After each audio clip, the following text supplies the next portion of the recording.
Hey guys, it's Yuta. So today I want to talk about Rent a Girlfriend or Kanojo Okarishimasu because I watched season 1 and I always check reviews. And it doesn't have particularly good reviews and the scores tend to be lower than Uzaki-chan, which I discussed in another video. But with this one, many people didn't like the main character, Kazuya.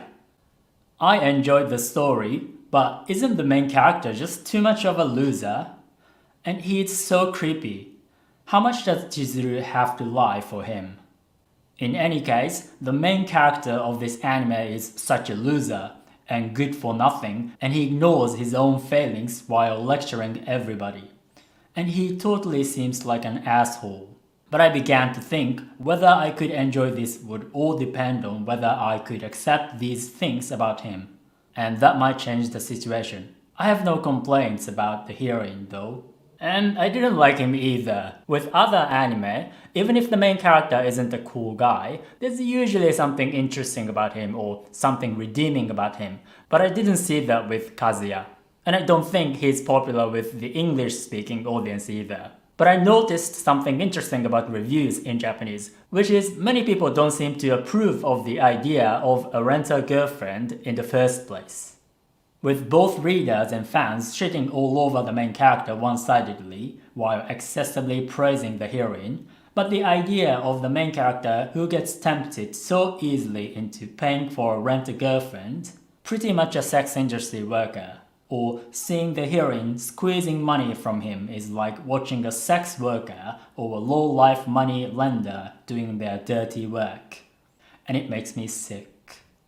That wasn't the only review that said similar things. Some people are very judgmental about the idea of renting a girlfriend. Maybe it's the same with English speakers, but Japanese people as well. But not everybody completely disliked the anime. They're gonna make another season after all. I saw a lot of opinions saying stuff like, the main character is such a piece of garbage that I can't watch this shit, with the first season of ReZero as well. But to go through the trouble of chewing on stuff like the main character is a loser, or he's a creep, or I hope he dies already, and hating on the main character when all of those things were addressed in the story. I think it simply is an indicator of vicarious embarrassment. It is true that Subaru from ReZero gets similar criticism, but I don't think they're the same.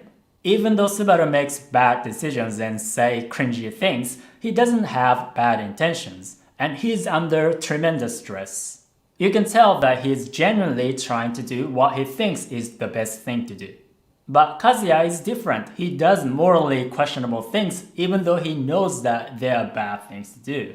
There's a scene where he virtually stalked Chizuru, eavesdropping all the conversations. It was very uncomfortable for me to watch, and not in a good way. And I'm not convinced that somebody like Chizuru would forgive him just like that. I don't think he should get away with it so easily. Vicarious embarrassment is basically second-hand embarrassment. But to me, these scenes were more uncomfortable than embarrassing, especially when he lies. Of course, he's supposed to be that way in the anime. That's his character. But just because he was intentionally made that way, it doesn't mean we should like him.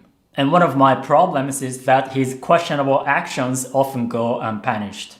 That's something hard for me to just look past. Anyway, some reviews are more nuanced. In general, the things the main character says or does give me pause. But to begin with, nobody's perfect, and I considered that's the way a typical college student of that age would be like.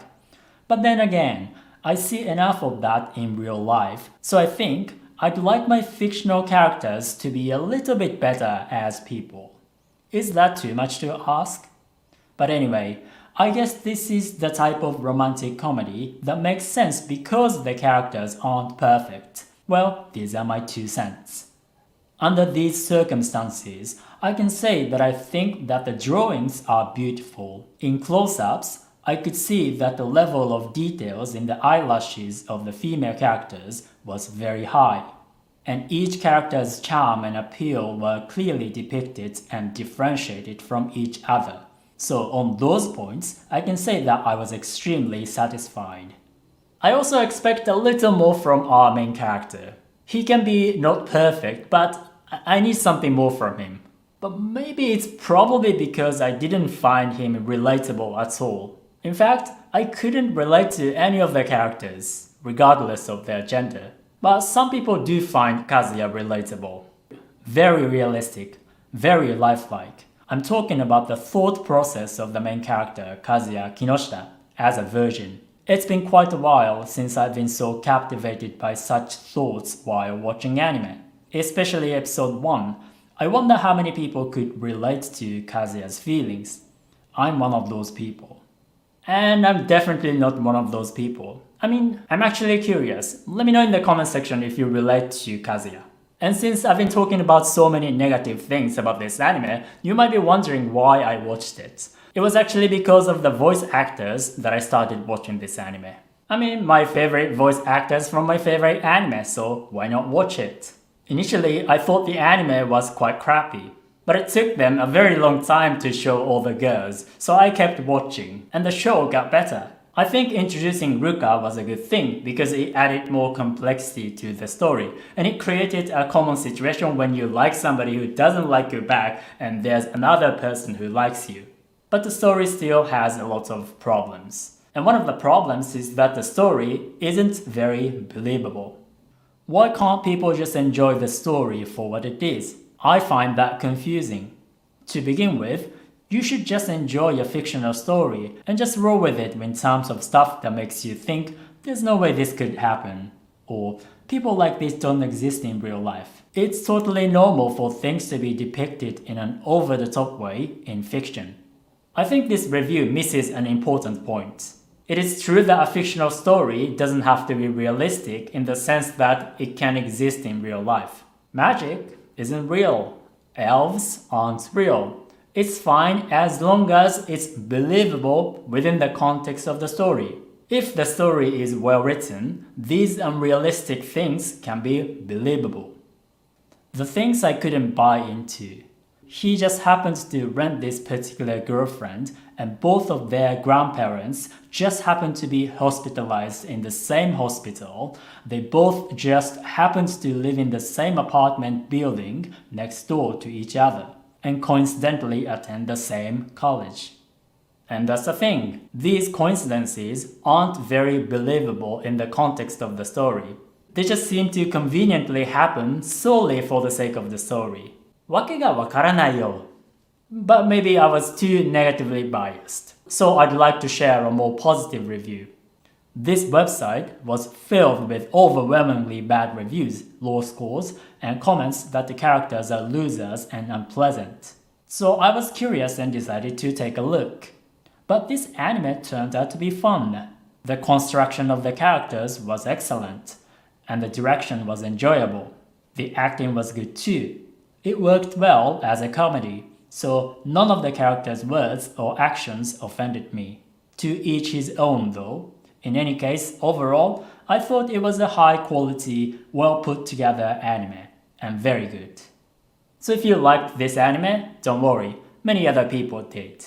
But to me, this is the kind of anime you don't have to watch. This is definitely not the type of anime we will continue talking for years to come.